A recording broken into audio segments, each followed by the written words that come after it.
The sky was blue and bright on that special morning in London. The big clock called Big Ben showed it was just past 9. Already, hundreds of people stood behind metal fences near Westminster Abbey. They had been waiting for hours, some even since the night before. Many held small flags with the red, white, and blue colors of Britain. Others held phones ready to take pictures. All of them wanted to see the same thing: the royal family. "I heard they'll arrive at 10. A woman told her friend as they found a good spot to watch. "The children will be with them too," another person said. Everyone loved seeing the royal children. Prince George, Princess Charlotte, and little Prince Louis always made people smile. Police officers in dark uniforms walked back and forth. Men in red coats and tall black furry hats stood very still, guarding the path to the Abbey door. These guards never smiled or moved, no matter what happened around them.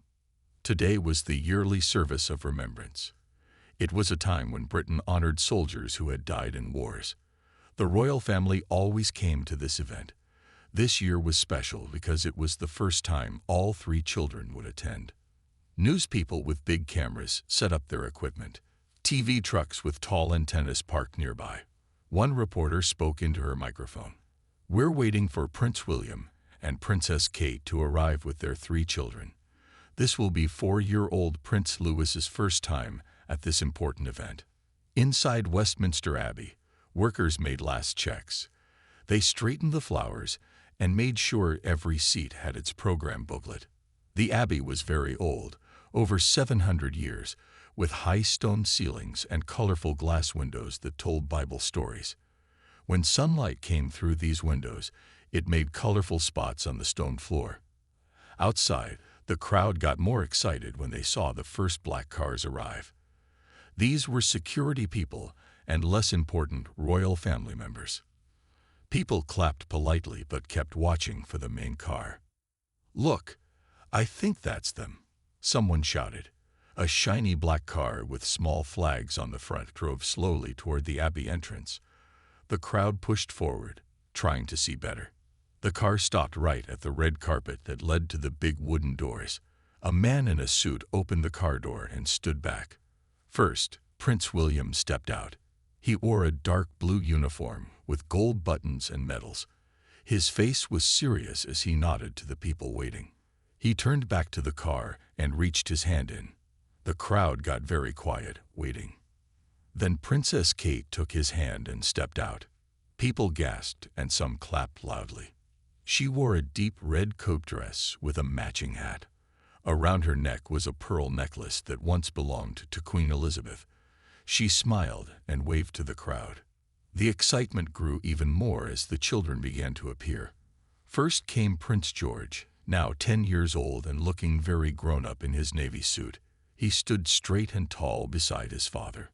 Next was Princess Charlotte in a pretty dress that matched her mother's red coat. She gave a small curtsy that made the crowd say "aw." Last came Prince Louis, the youngest at just 4 years old. Unlike his serious older brother, Louis bounced out of the car with a big smile. He waved with both hands at everyone, making people laugh. Kate quickly took his small hand in hers. The family stood together for a moment, letting people see them. They made a perfect picture, the future king and queen with their 3 children. Cameras clicked nonstop. This moment would be on front pages of newspapers the next day. William leaned down and said something to George, who nodded. Then the family began to walk toward the Abbey doors. Kate held Louis's hand firmly, while Charlotte walked perfectly beside them. George followed his father's example, walking with his hands behind his back. The royal family walked slowly toward the big doors of Westminster Abbey.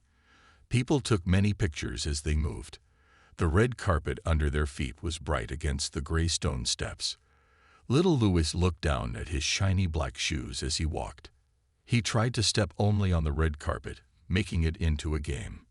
Inside the Abbey, the air felt cool and still. The noise from outside became quiet as the heavy doors closed behind them.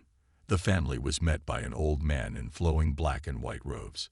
This was the Dean of Westminster, the person in charge of the Abbey. He bowed slightly to William and Kate. "Welcome, your royal highnesses," he said with a kind smile. He looked down at the children.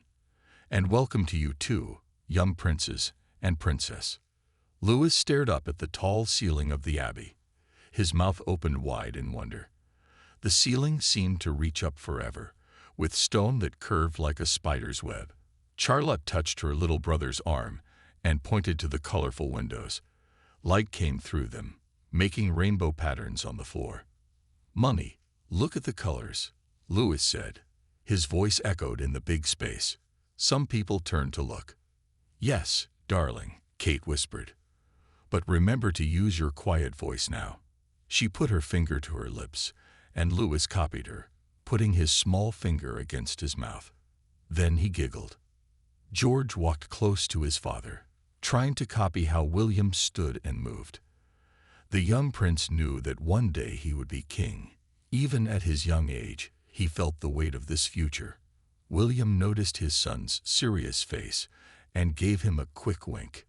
This made George smile, reminding everyone that he was still a boy, despite his royal duties.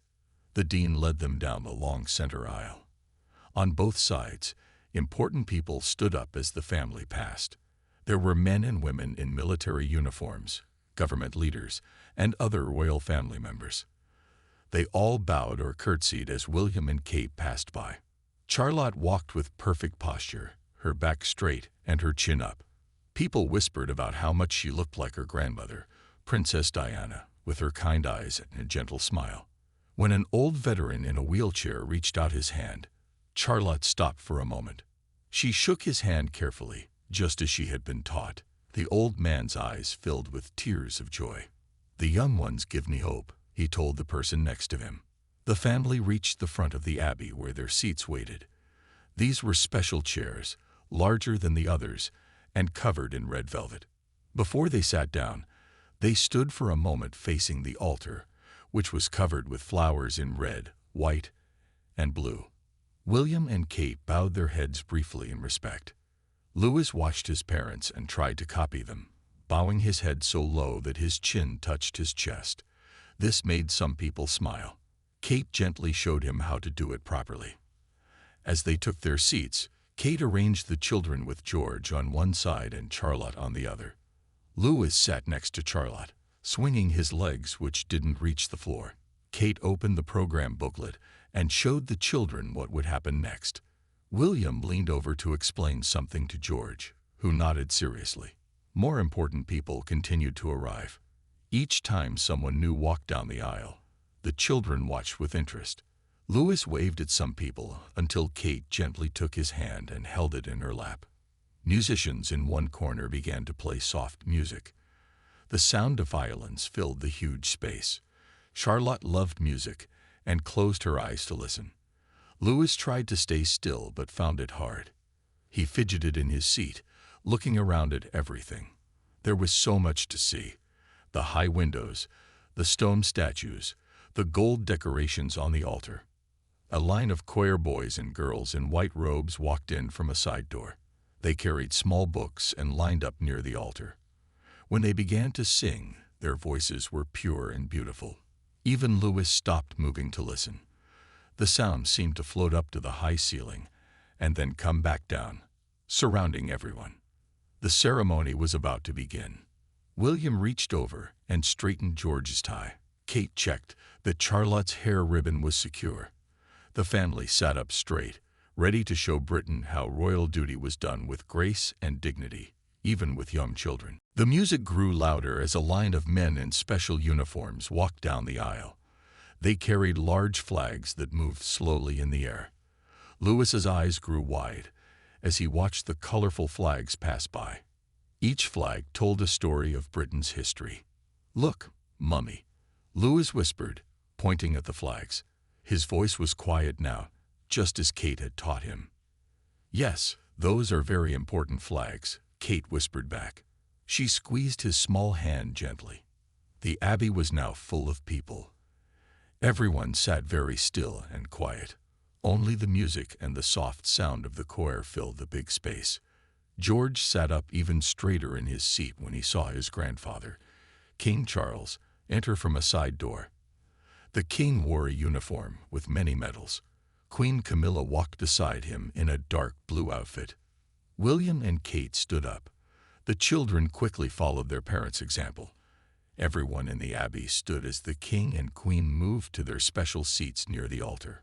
King Charles smiled warmly at his grandchildren as he passed by them. He reached out and patted George's shoulder. "Grandpa," George said with a small bow of his head. When everyone sat down again, the real ceremony began. A man in black robes spoke to the crowd about remembering brave soldiers. His voice was deep and echoed off the stone walls. Charlotte listened carefully, trying to understand the important words. Louis tried to listen too, but the words were too big for him to understand. He began to swing his feet again. Kate noticed Louis getting restless. From her small purse, she took out a tiny toy soldier. She placed it in Louis's hand. The little boy smiled and began to play quietly with it, moving it along the edge of his seat. This was Kate's clever way of keeping him busy but quiet. George watched his father's face during the speech. William looked serious and sometimes sad. The young prince copied this look, wanting to be just like his father. When William placed his hand over his heart during a special song, George did the same. Charlotte noticed an old woman a few rows back who was crying softly. The princess felt sad for her and wondered if the woman was thinking about someone she had lost in a war. Charlotte remembered what her mother had told her, that this day was about thinking of brave people who had died to keep Britain safe. After the speeches, something special happened. The big clock of Big Ben, not far from the abbey, began to ring loudly. The sound came through the walls. Everyone in the abbey stood up. No one made a sound. This was the time of silence, when people remembered the soldiers who died. Louis didn't understand why everyone was so quiet. He opened his mouth to ask, but William gently placed a finger to his lips. The little boy looked up at his father's serious face and stayed quiet. He held his toy soldier tight in his small hand. For 2 whole minutes, no one in the abbey spoke or moved. Even Louis stood still, feeling that something important was happening. Charlotte held her little brother's other hand to help him stay quiet. When the silence ended, trumpets began to play a sad, beautiful song. Some people in the abbey wiped tears from their eyes. Kate took a small white tissue from her purse and dabbed at her eyes too. William's face stayed strong, but his eyes showed he felt the sadness of the day. Next came the part where people would place wreaths of red flowers at the front of the abbey. These flowers were called poppies, and they were a symbol of remembering fallen soldiers. King Charles was the first to walk forward with a large wreath. He placed it carefully on a stone monument and stepped back, bowing his head. Then it was William's turn. He stood up and straightened his uniform. Before he walked to the front, he turned to his family. George looked at his father with pride. Charlotte sat very straight, watching carefully. Louis gave a small wave, which made William's serious face soften for just a moment. "I'll be right back," he whispered to them. Then he walked down the aisle toward the front of the abbey. Everyone watched as the future king carried his wreath of poppies. Kate looked at her husband with love and pride in her eyes. William walked slowly to the front of the abbey. His steps were steady and sure. In his hands, he carried a round wreath made of bright red poppies. A small card with words written by William was attached to it. The abbey was very quiet. Everyone watched him. Kate kept her eyes on her husband. She felt proud of how well he carried himself. George watched his father too, learning from every move. The young prince knew that one day he would do this same walk. Charlotte sat very still, her hands folded neatly in her lap. Louis, who had been so good during the silence, began to get a little restless again. "When will Daddy come back?" Louis whispered to Charlotte. "Soon," she whispered back. "He's doing something important now." At the front of the abbey, William placed his wreath next to the one his father had put down. He stepped back and stood straight. Then he bowed his head for a few seconds. This was his way of showing respect for the soldiers who had died. When he finished, he turned and walked back to his family. Louis smiled big when his father returned. William gave his youngest son a quick wink as he sat down. The little boy tried to wink back, but he closed both eyes instead. This made Kate smile behind her hand. Now it was time for music. The choir began to sing a song that was both sad and beautiful. Charlotte loved music and closed her eyes to listen better. The high voices of the children in the choir filled the huge space of the abbey. Even Louis stopped wiggling to listen. George noticed that his father had a very serious face during the song. The boy tried to make his face look the same way.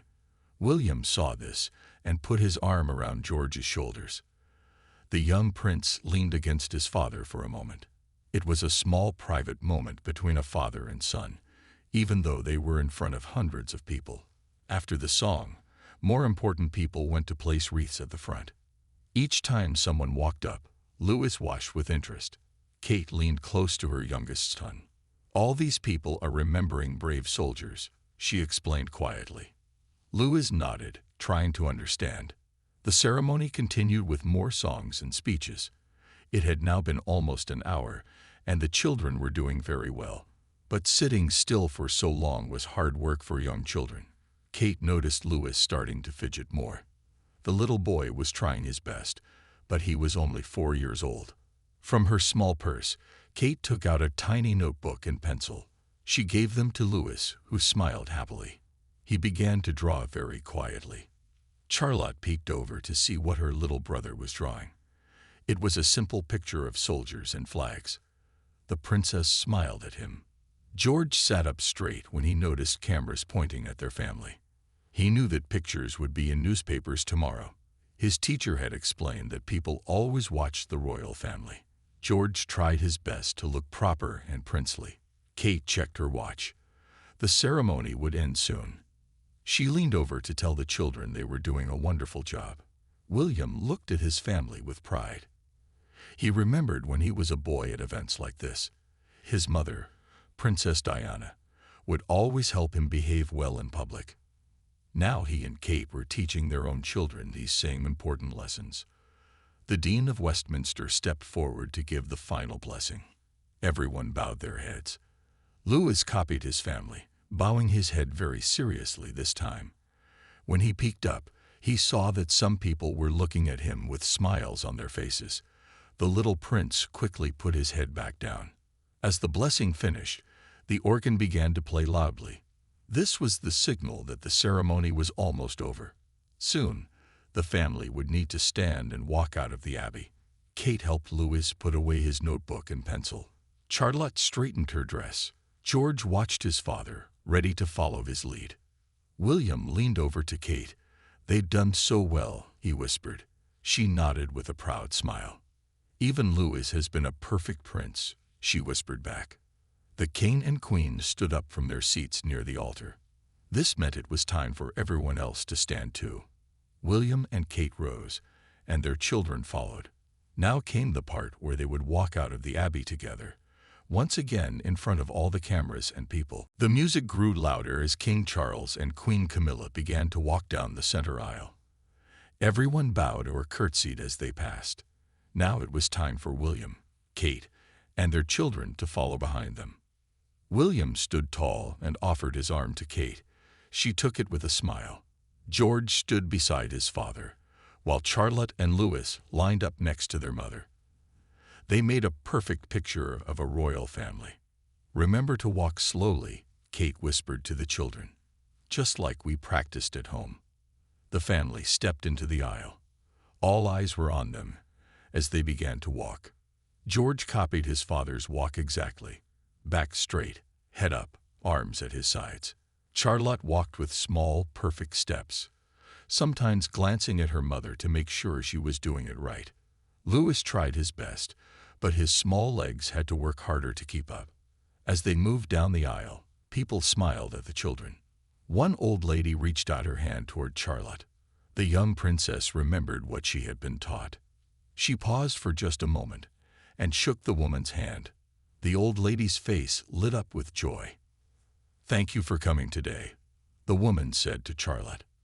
"You're welcome," Charlotte replied in her clear, polite voice. It was a small moment, but everyone who saw it was touched by the princess's kindness. Louis watched his sister and wanted to do the same. When another person reached toward him, he stuck out his small hand.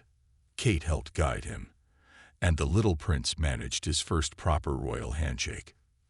People around them clapped softly. William looked back at his son with pride. He remembered how hard it had been for him as a boy to learn all these royal rules. His children were learning earlier than he had, and they were doing so well. As they neared the big doors of the abbey, the family could hear the noise of the crowd outside. The doors opened, letting in bright light and the sound of hundreds of people cheering. Louis's eyes grew wide at the noise. "It's just people saying hello," Kate explained to him quietly. "They're happy to see us." Outside, the crowd had grown even bigger since the morning. Many people had waited for hours to see the royal family leave the abbey. When William and Kate appeared with their children, everyone cheered louder. The family paused at the top of the steps. This was a tradition, to stand for a moment and let everyone see them together. Cameras clicked all around them. These pictures would be on the front page of newspapers tomorrow. Louis, who had been so good inside the abbey, now felt free to be more like his usual happy self. He gave a big wave with both hands. The crowd loved it and waved back.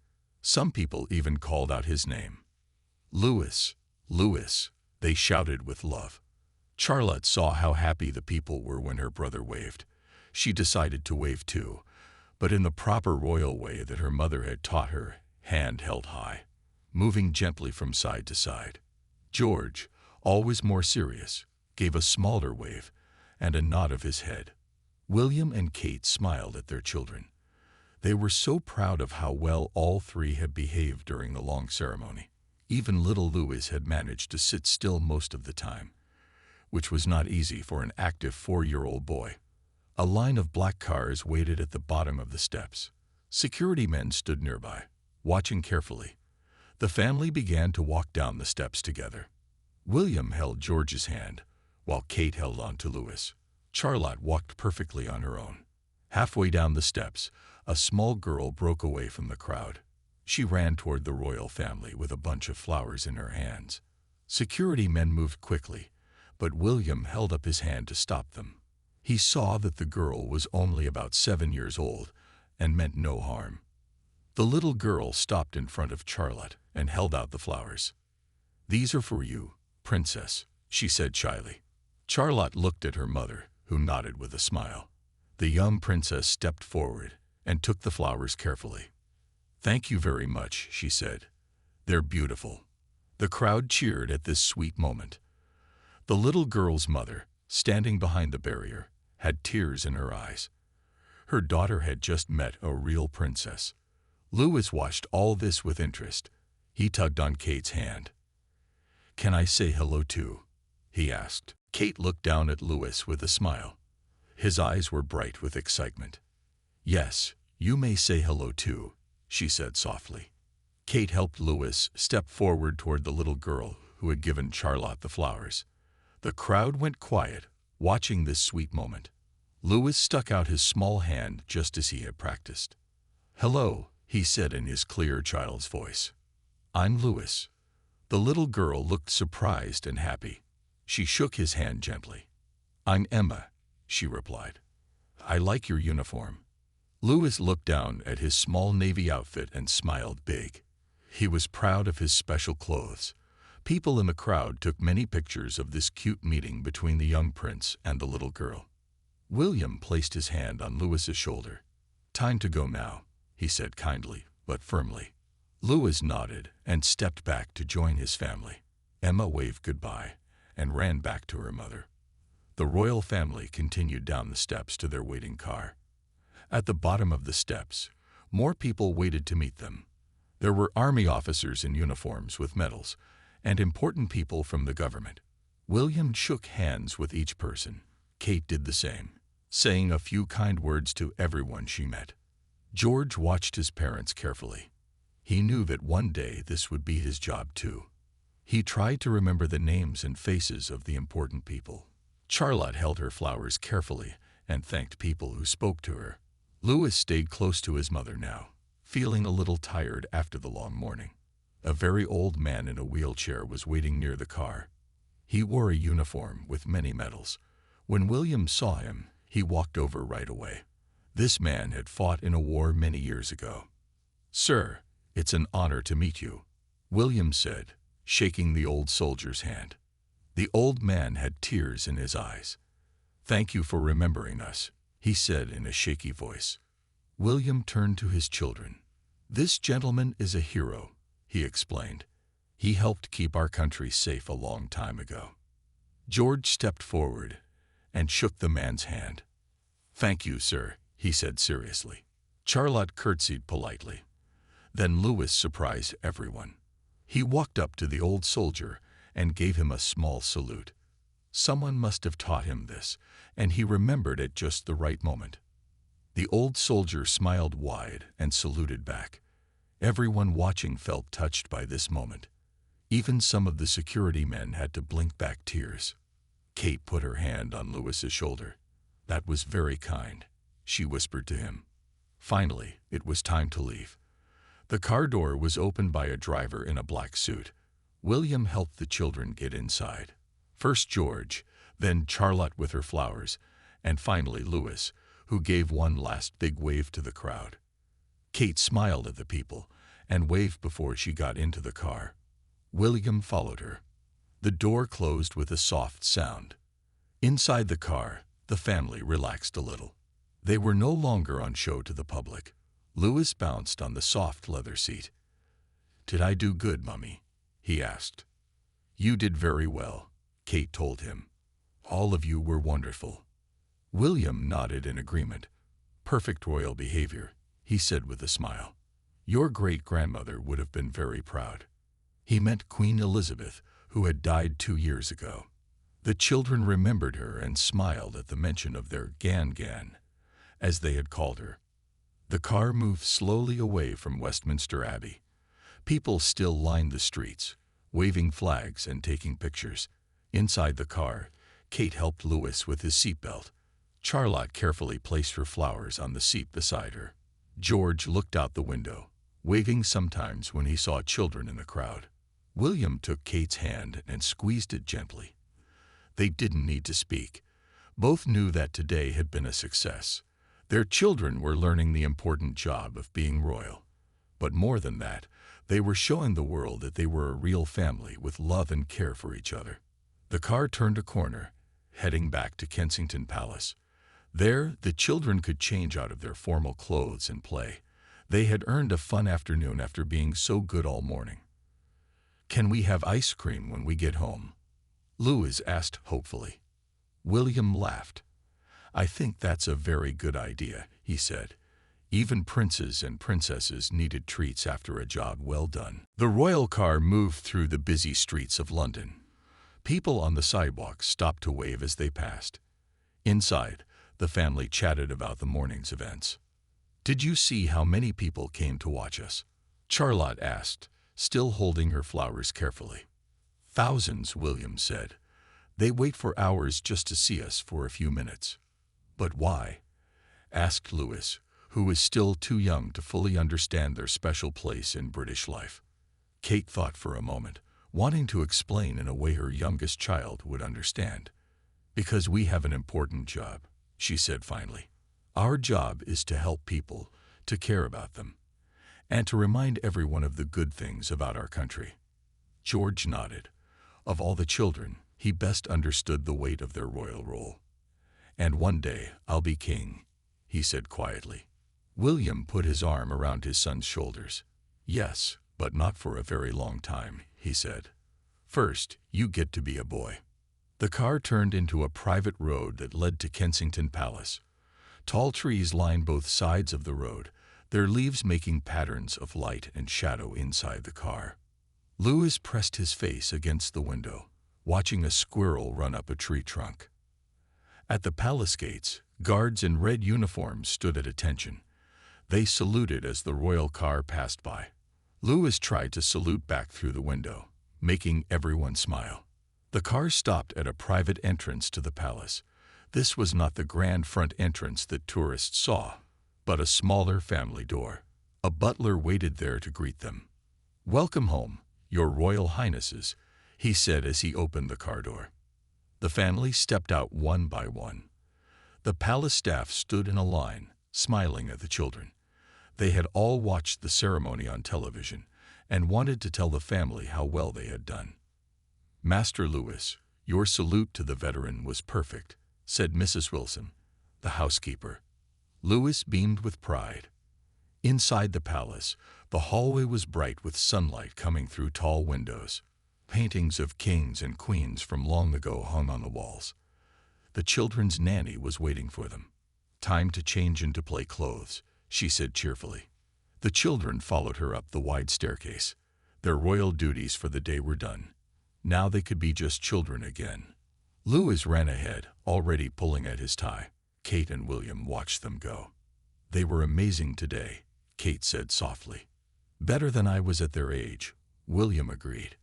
"I remember fidgeting so much that my father had to give me stern looks all through one ceremony."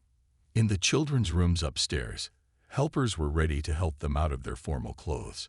George carefully hung up his small suit. Charlotte placed her flowers in a vase with water.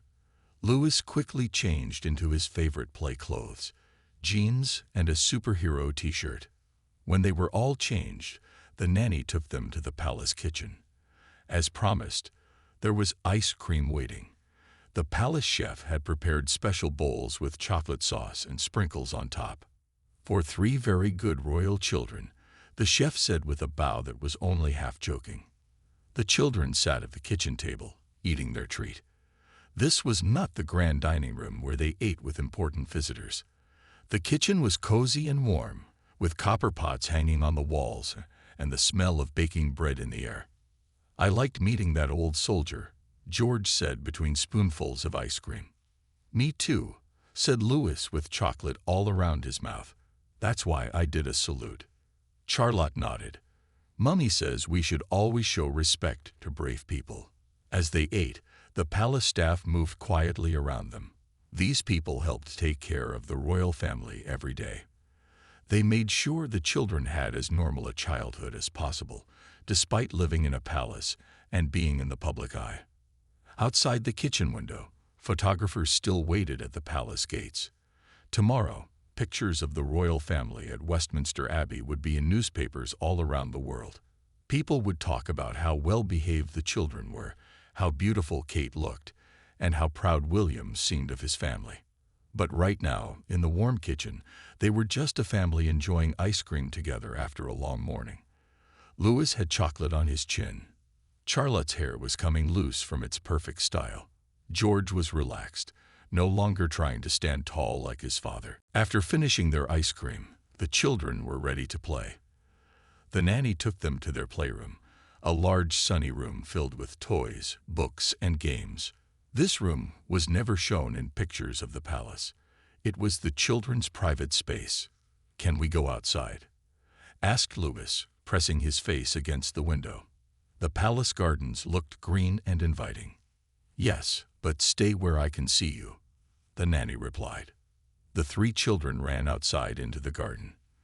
This was a special garden, hidden from public view by tall trees and walls.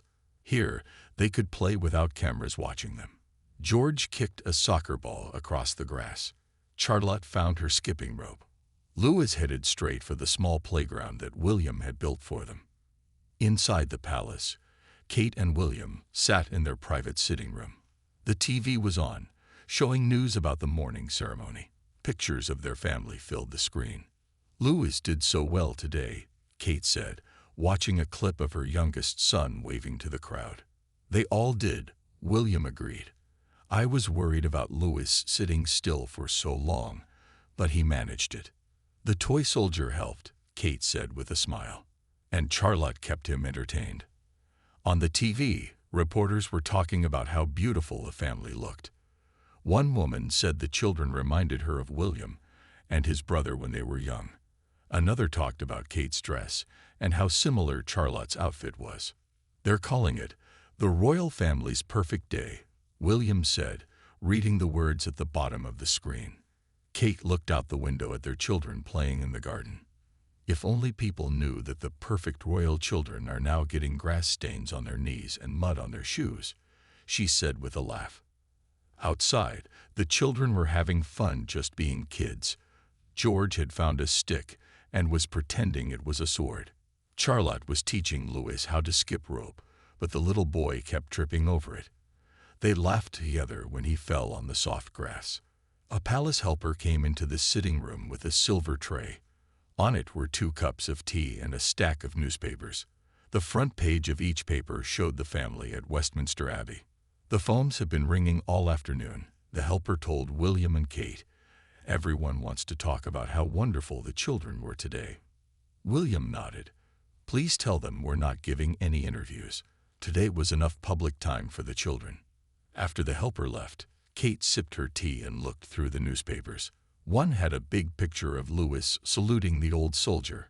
The headline read, "Little Prince, Big Hayard." "Louis will love that," she said, showing William. He was so proud of remembering to salute. "We should save these papers," William said. "The children might want to see them when they're older."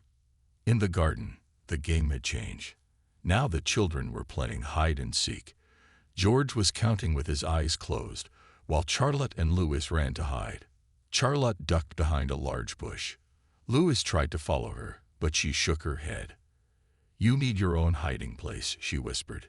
"That's how the game works." Louis looked around, and then ran to hide behind a garden statue.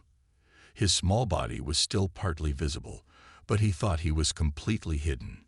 Charlotte smiled, but didn't tell them. "Ready or not, here I come," George called, opening his eyes. He found Louis first, of course. The little boy jumped out from his hiding place with a shout of laughter. Then they both went to look for Charlotte. She was better at hiding and stayed quiet as they passed her bush several times.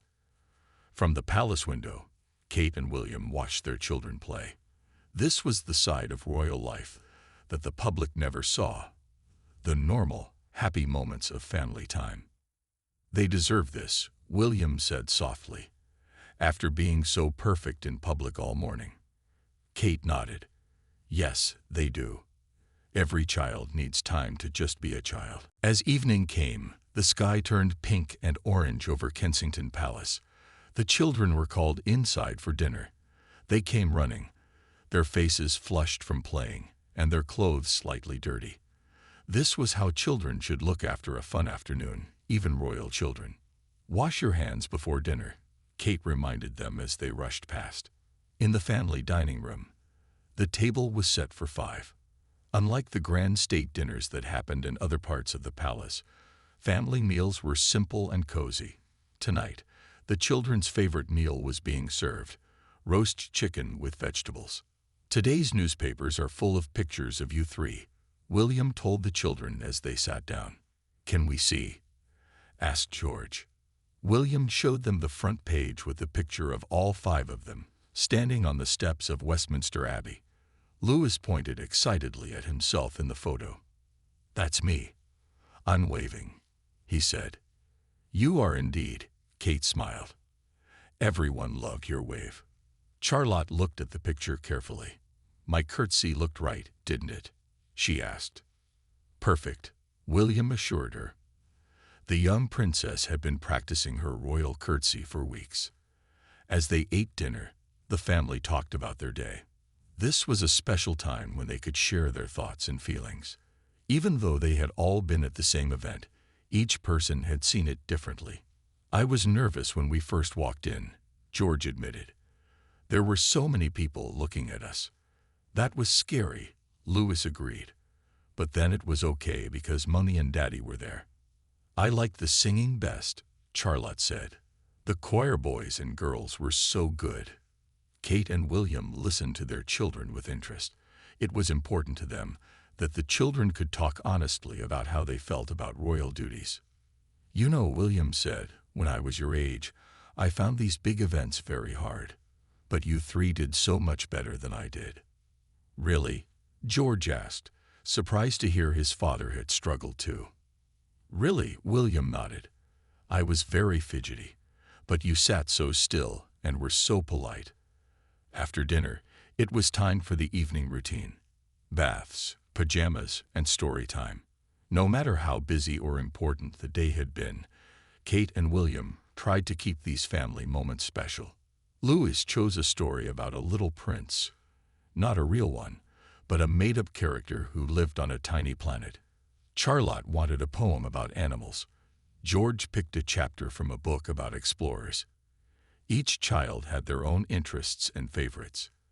As Kate read to Lewis and Charlotte in one room, William sat with George in another. The older prince was starting to read bigger books now. "Dad," George said quietly, "do you think I'll be good at being king one day?" William put his arm around his son. "I think you'll be excellent," he said, "but that's a very long time away. And I'll be there to help you every step of the way until then." George smiled, comforted by his father's words. These quiet conversations were so important for a boy who would one day have such big responsibilities. Later, when all three children were tucked in bed, Kate and William walked quietly through the palace corridors. The day had been long but successful. "They made us proud today," Kate said. "They did," William agreed. "But you know what made me most proud? Seeing Lewis offer to shake that little girl's hand. And Charlotte giving up her flowers to that old lady who was crying. And George checking if that veteran was comfortable. Those weren't things we taught them to do. They did them because they have kind hearts." Kate nodded. "That's what really matters. Not the perfect waves or curtsies or standing straight, but the kindness they show to others." They stopped at a large window that looked out over London.